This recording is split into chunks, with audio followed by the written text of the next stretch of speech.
It makes you more hireable if you know all of these things, if you can speak to the business side of things, if you can not only make a podcast, but also make sure that that podcast stands out from other podcasts that are in its space. So I think I always recommend knowing the business side of things and knowing your creative craft. Hello and welcome to People in Podcasting. This is a show about the people who make podcasts happen at every stage of the journey and every step of their career. Each week, we're speaking to someone in the field of podcasting or digital content and go behind their CV to explore where they've come from, how it made them the person they are today, and where they're going. Hopefully, we'll all come away having learned something new. Why? Because this is an amazing industry full of incredible people from all walks of life. Podcasting is new. It's fresh. It's not been institutionalized. Employers aren't looking for a podcasting degree or 15 years of podcast experience. It's a world where if you've got the skills, you can make it happen. It's exciting, democratic, and hopefully inclusive. And that's what we're here to celebrate. People in podcasting.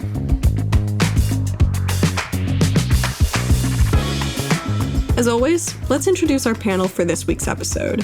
We've pulled together a group of people at different stages in their careers and different specialties. And each week, we'll be bringing in a guest to hear their stories, get their advice, and maybe offer a little of our own. Joining us today is... I'm Erin McIndoe-Sproul. I'm an executive producer at Lower Street. I produce podcasts, documentaries, and media art, and I'm also really passionate about media education. And I'm Arielle Lawson. I'm a junior producer here at Lower Street, and I have a background in journalism and radio. And occasionally throughout the episode, you'll be hearing from me, Adam Bender. I'm the COO at Lower Street and have a background finding talent in the industry. I'll occasionally pop up to offer reflections on what's discussed and look at how it all ties back to podcasting professionally. Today, we're speaking to Arielle Nissenblatt. You may have bumped into her profile on LinkedIn or heard her speaking at a conference. Either way, she's a super prominent figure in the podcasting world.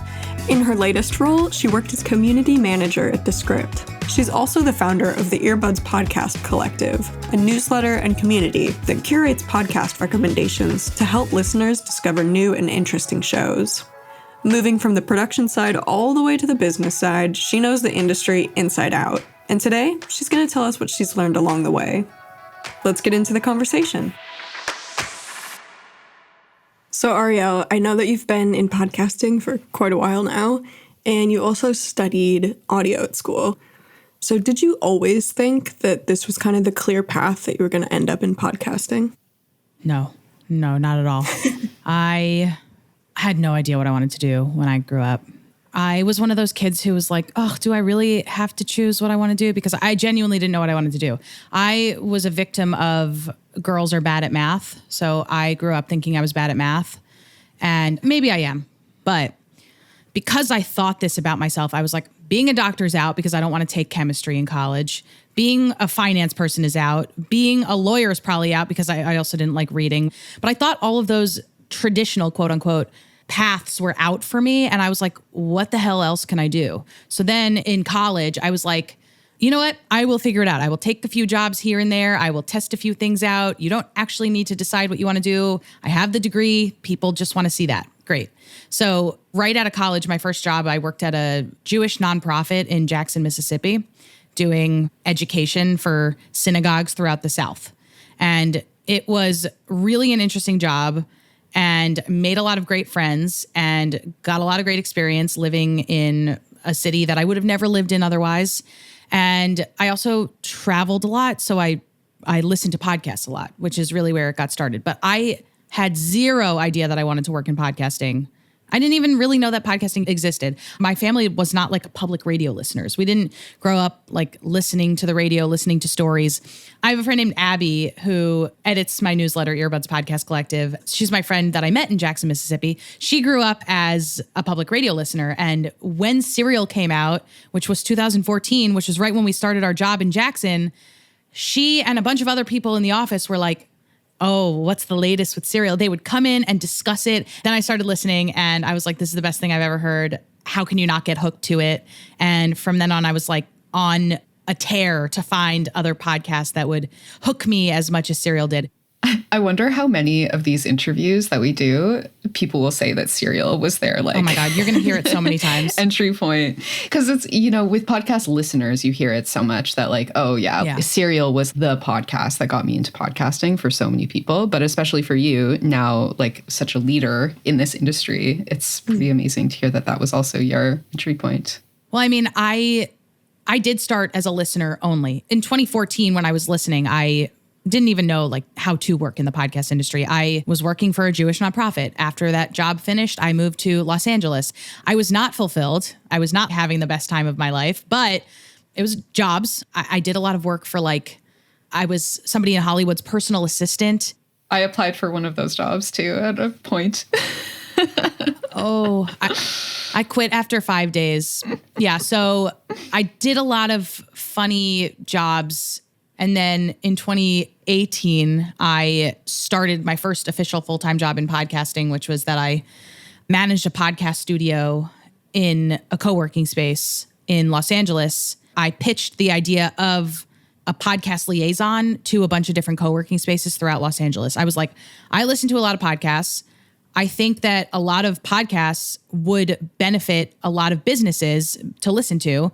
You know, there's How I Built This, but then there's also podcasts about leadership, podcasts about diversity that a lot of businesses could benefit from hearing or at least knowing about. So I pitched the idea of like me being a podcast librarian and communicator where I would make playlists for different companies and then discuss it with them. And that was my first official job in podcasting. I think the reason podcasts hits so much for me is because I am definitely an auditory learner. I love taking in information through my ears and I synthesize it quicker. I synthesize it better. I can take in more. So when I started listening to podcasts, I was like exposed to a world that I was not really so immersed in before. Speaking of learning, you did also study audio. Maybe if you can talk a little bit about why you chose to do that, if you were already working in podcasting, and also what the impact of that was kind of on your career journey. Yeah. So in 2020, I moved to Portland, Maine from Los Angeles, right in the middle of the pandemic. I drove across the country with my sister and we fought the whole time, but we taped it. We taped our fights in audio. Nice. And because we are both like content creator types, my sister now is a screenwriter and I think that it will one day make something, but we'll see. Anyway, we drove across the country. I moved to Portland, Maine. I did the SALT Institute at the Maine College of Art and Design, which is one semester audio documentary program. They also have video and photography and sometimes writing. And I was in a cohort of 12 people. We definitely immersed ourselves into, you know, our audio craft. And I also at the same time started a job at Squadcast. So I was working full-time and doing this school program full-time. So that was a lot, but it was cool. Why did I choose to do it? I was already working in the podcast space. I was already going to podcast conferences, making podcast connections. But at the time, and maybe still, I had a desire to one day become a creative director somewhere. And I wanted to be able to talk the talk of the creator side of things. I was making a podcast at the time, Feedback with Earbuds, my podcast recommendation podcast that goes along with my newsletter. But I noticed that when I was talking to the engineer who I work on with it, that I did not know what terms to use. And I wanted to know what terms to use. I wanted to know how to find tape, how to cut tape, how to find good tape, all that kind of stuff, how to interview somebody ethically, what's a crossfade. So technical and craft-wise, I just wanted to level up. So I decided to do this program and I did it for 3 months, a semester, and it was great. So I'm really grateful for that experience. Arielle entered the podcast industry by curating her own space and through sheer determination carved out an original position that opened doors to other parts of the business. It highlights the point that we've made about the fluidity of the industry. But I want to build on this idea of fluidity. Look, no company is going to complain if you're a master in a specific sector of your work. But in a field like podcasting, there's also times when it can be immensely beneficial to be a jack of all trades. Like Arielle said, podcasting spans across business, marketing, sales, production, and more. If you take the time to be versed in multiple fields, you'll obviously enhance your personal growth, but you'll also become an incredibly valuable asset to employers in the industry. Having this broad knowledge will help you understand the entire ecosystem, which makes you more adaptable and versatile. You'll be able to communicate effectively with diverse teams, solve problems more creatively, and seize opportunities that require a multifaceted approach. To emphasize this point, I just want to say, in podcasting, all experience is good experience. Take advantage of your curiosity and use it to grow. This approach can open up more opportunities and make you well-rounded and indispensable across the industry.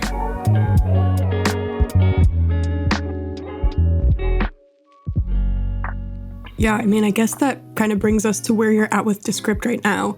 And what I think is so interesting is how you go from knowing about audio and audio production specifically to like more of a business role. So can you tell us a little bit about that transition? Yes. So I am at Descript now. Descript, for those who don't know, is a lot of things, but most famously, I think, is a transcript editor. It allows you to edit audio and video as if you're editing a Google Doc. It does a lot of other things too, but for podcasters, for video creators, that's really all you need to know. That's where I've been working for a year, because I was working at Squadcast for almost 3 years. And in August of last year, Squadcast was acquired by Descript. Squadcast, you can record audio and video with anyone, anywhere, and at any time. And we got acquired by Descript, and now Squadcast is available within Descript, and we're also building more and more to that integration. And at Squadcast, I was the community manager and content manager, which basically, tiny team, meant I was in charge of how often the blog went out, what was on the blog. Was it SEO focused? Was it interview focused? Was it more craft focused? I was in charge of the YouTube channel. Who are we working with to put out videos? What are we focusing on in these videos? How do we make sure that those videos actually get picked up in the algorithm? Huge job, because it was a lot for one person. We also had a podcast that I was producing every week for a while. And then I also managed the Slack channel and our weekly newsletter and a lot of other communications with our customers. Huge job. Did a lot there. Like I said, 2 months later, the acquisition. And now my job is similar. I work in community management. So my job there is I'm actually a lot more social media oriented there. So trying to figure out what kind of presence Descript should have on the internet to appeal to creators, but also to people who work in large offices that might want to use Descript to communicate internally, or to folks in the AI space, because we have a lot of AI tools that are built in. So my job is to be aware of how users use Descript and how more users could use Descript. And then once they are happy with it, how do they become evangelists for the product? So I work on a lot of events. I go to a lot of events. I do social media, like I said. And yeah, it's really a fun job in a really cool company.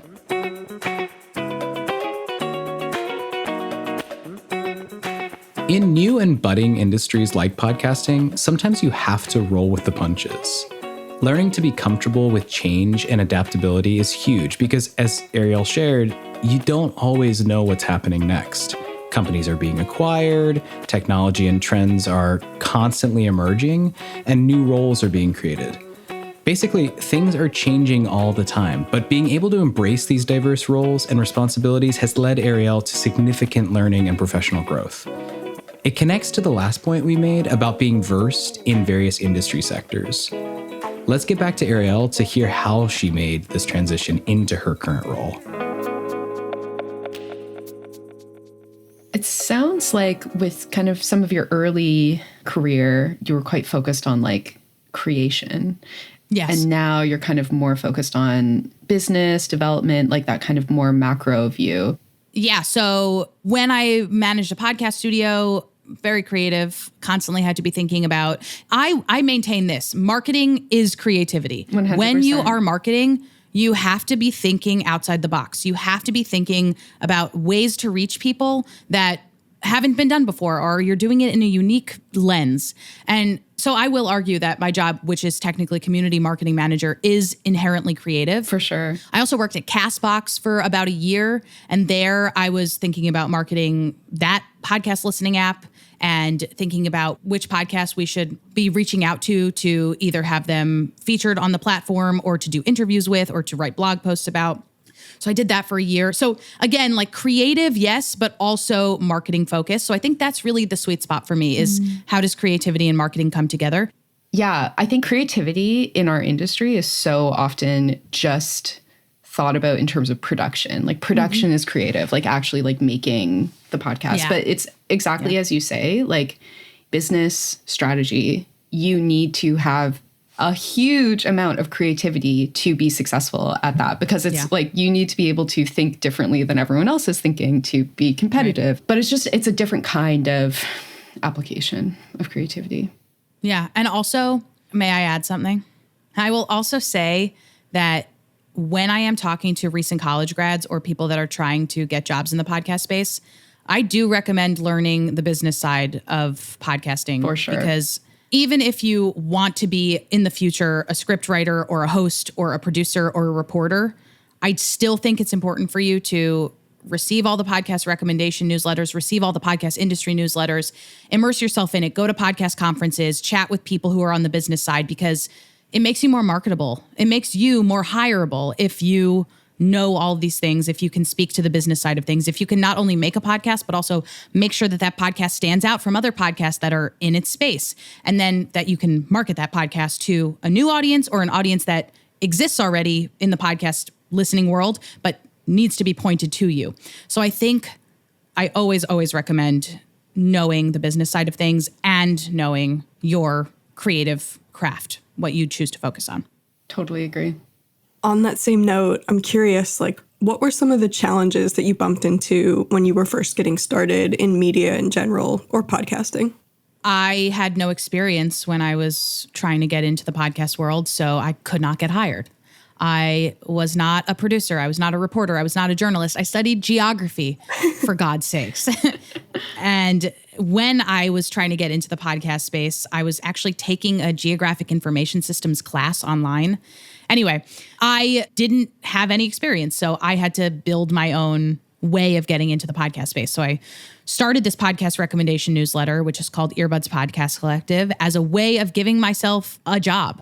And I put it on my resume. And people who were potentially going to hire me didn't have to know that there wasn't a boss above me. I could be my own boss. That's great. I started a thing that shows that I am motivated, that I want to do this, that I would do it even if you didn't hire me. So I started this newsletter as a way of doing all of that, but also as a way of having an excuse to talk to people in the podcast space, having an excuse to reach out to people that are way beyond my network of people in the podcast space. Like I really shot my shot and DM'd people on Twitter, DM'd people on Instagram, and got a lot of yeses for people to interview or to curate the newsletter or to even just chat with me for 15 minutes about how they got to where they are today, which was a creative boost for me because then I got to figure out how I could maybe model my path after theirs. So I definitely did a lot of legwork on my own to get into the audio space. And then I had to figure out what I wanted to do within it, right? Because I think a lot of people, when they want to work in podcasting, they think the only way in is to be on the creative side, the actively creative side, the making of the podcast. And I could have done that. I went businessy because it was easier to find a job that way. There are more jobs in that space, at least right now. And I think the reason for that is because, like, if you choose to work in software, people need to use software. But podcasts continue to get cut. And yes, indie creators are going to keep indie creating, but some of the big budget productions are getting cut. We know this from news in the podcast world. Sometimes we see a light at the end of the tunnel where it might turn around, but still we're seeing cuts and layoffs and things like that. And that's because if a podcast is funded by a big brand that decides they no longer want to put money in this audio venture, they're going to cut it and you're going to get cut. But working at Descript, working at Squadcast, working at any software company is a great way to work for a creator tool that people need no matter what.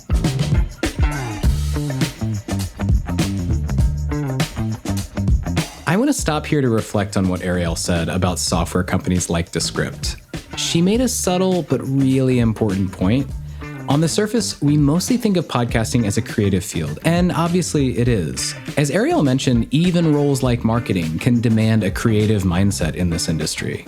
But Arielle's experience highlights the numerous roles in the podcast industry that offer the same stability, career growth, and professional development as jobs in more traditional fields. For instance, working for a company like Descript or Squadcast involves roles in business development, software engineering, and data analytics. These positions are crucial for the infrastructure and success of podcasts, but don't necessarily require you to be on the creative front lines. So don't be discouraged if you don't feel like an inherently creative or artistic person. If you love the medium and are passionate about joining, know that there are still plenty of opportunities to contribute to the industry's growth and evolution in meaningful ways.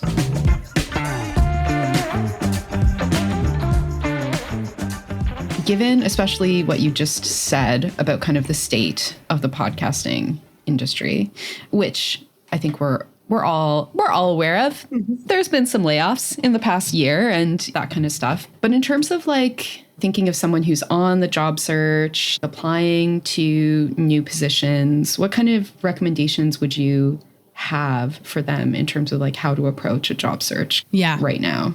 I feel like I'm talking to a lot of people who are job searching, whether they are looking to move within the podcast industry or people who are trying to break into the podcast industry. The first thing that I recommend is easy, low-hanging fruit, is to get Podnews, podnews.net, get Sounds Profitable, soundsprofitable.com, and then look up their job boards. It's podjobs.net, and Sounds Profitable has a drop-down menu that has jobs listed more on the business side of podcasting. And just to go through that every so often, and to also immerse yourself in these region-specific listservs. So I'm in the New York area. There's a listserv called NYC Public Radio. There's another one called Ladio. If you are in Los Angeles, there's one. If you're in the Bay Area in the US, there's one. There's a ton of different area-specific newsletters that share jobs, but also newsletters that give news about the podcast industry in that space. I also think you have to get active on LinkedIn, only for a bit. But I think LinkedIn is a place not for you to say, hey, I need a job, but for you to, are you making a podcast on your own? Tell us about it. Are you somebody who just did a certificate on LinkedIn for something while you are in between jobs? Tell us about it. Because the more you pop up in somebody's feed as somebody who has the word podcast associated with their name, the more somebody is going to see that. Like, I have at least 2 people from my life before the podcast world reaching out to me every month to be like, hey, Arielle, saw that you work in the podcast world. My business is starting a podcast. Can I talk to you about that? And then I get to consult for them. And in their mind, I am a podcast person. And I love that, which is the name of this show. You touched on this a little bit before. You were saying you're going on a tangent, but it's actually so perfect. We want to know like one role or position that you had in the past that you usually leave off your CV. I think I have everything on my resume CV. It's not that I'm like super proud of absolutely everything that I've done, but I think that they all contribute to me looking like a well-rounded person. I just love that it's not like the celebrity assistant or whatever. That is definitely not on my resume. Mostly because I signed an NDA and I can't say her name. Yeah, for that, it's not on my resume. Mostly because it has nothing to do with what I do now. And I don't know if I could draw a line. Like other things I can spin. That I don't know if I could spin. There's no like silver lining in that experience, it sounds like. Except that she knew that I loved podcasts and would ask me for recommendations. Hey, there you go. There you go. Kind of an opposite question, but like, is there something on your CV or resume that you are in particular proud of? Like, this is something that I accomplished that I'm like, I really want to highlight. I am very proud of the newsletter that I started and still run to this day. I started it in February 2017 and it goes out every Sunday night and I've never missed a week. And that's a lot of consecutive weeks. And that's a lot of podcasts recommended. And I'm just really proud that I built that myself. So I guess that's a little bit of a self-congratulatory answer, but it led to everything that I've done since in audio. And I want to add something interesting about resumes while we're talking about resumes. I have the dates of my graduations there, which means you can figure out how old I am, which some people take off. And I want to, even as I get older, I want to keep them on. I don't know if I will. I'm sure I'll get advice to take them off, especially women. I know as you get older, it's harder to get jobs if you move industries or anything like that. But I want to be the kind of person who can keep it on. And I'm just putting that out there now that this is a conversation that we should be having. Love that. Is there anything that you would recommend if they leave off their resume, or even something that you think they should highlight? If you have worked on the Joe Rogan show, you should leave that off. Totally agree. I'm just kidding. I don't think there's anything really to leave off of your resume as long as you're somebody who can spin, as long as you are somebody who can write about it in a way, bullet pointed in a way that brings it back to the reason you're applying to this job. What should you definitely highlight is anything that you've done on your own and make it clear that it is your thing. I always say, do something that is yours, that you would do even if nobody paid you to do it. Even if no one's asking you to do it, build an audience for it. In 2017, I, in order to grow my newsletter, did a storytelling show that I had 5 people tell 5-minute stories on the theme of listening. No one asked me to do this. I had to find a venue. I had to, get people to come. I had to find speakers. I had to make sure that their stories were good. And no one asked me to do that, but it was mine. And people talked about it for a really long time. And I would still love to do it again in the future. And I just recommend that everybody do something like that. It doesn't have to be as big as an event. It could be writing a monthly newsletter. It could be writing a blog. It could be writing a weekly post on LinkedIn about something specific that you're an expert in, but choose something and do that. Yeah, I totally agree with that. I think, being able to just show something, like some kind of project, especially as opposed to like kind of hypothetical stuff is just, really, really important for getting a job in any media field. Well, and on that note, what advice would you give to someone who's looking to start a career in podcasting, just in terms of like how to construct their CV? Of course, if you are looking for something more on the production / creative side of things, you're probably going to want to highlight the shows that you've worked on or any sort of experience you have working with tape. Maybe you're an expert in Pro Tools. Maybe you're an expert in Descript. Maybe you're an expert in all of the softwares that come along with making a podcast. You're probably going to want to list that because more and more jobs are doing keyword searches for things on your resume. So making sure that those things are standing out and that you have demonstrated expertise in those software services, very, very helpful, especially because sometimes when you join a company, their whole company is using Squadcast. Their whole company is using Descript. Their whole company is using Adobe Audition. You probably need to know how that works. Or if you don't, they're going to spend some time training you on it, which is a little bit harder for them. So maybe you're still hireable, but it's great if you can list that you have that on your resume. If you're trying to work in the business side of things, I think it's all about the bullet points under your past experience. It's all about demonstrating, in a lot of cases, numbers and impact and trends. I think it stands out to share numbers and trends on resumes because otherwise it's so wordy. So if you're trying to get a job in the marketing space, if you have grown a newsletter list, let us know from what to what. If you have grown a social following, if that social following has then led to clicks in an app or clicks on a podcast, let us know. Do you use Chartable? Put that in your bullet pointed list of things that you know how to use. So I think bullet pointing and having a nice balance between wordy and numbers, even just for the people that skim a resume. I'm now talking about just visual stuff. Like, how do you keep my attention as I am looking at your resume /CV? I really like that. I'm filing that away. When people are looking at resumes and stuff, they're just looking for scanning. The slightest details. And I think, like you said, numbers and percentages and stuff are so good for just being really clear. The last and probably most loaded question is, where do you want to go next professionally? Do you have anything in mind? I think I'll go back to what I said before. I love creativity. I have so many ideas, and a lot of them are big ideas, and I'm a good delegator. And I think I do a good job at outlining overall strategy for companies, and I would love to work at a place that wants me to direct their creative team.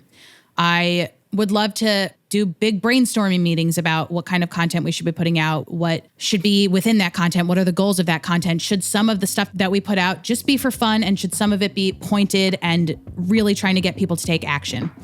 And then within that, what are the production workflows? Who are the people that are experts in X, Y, and Z? How can I hire them? I love that.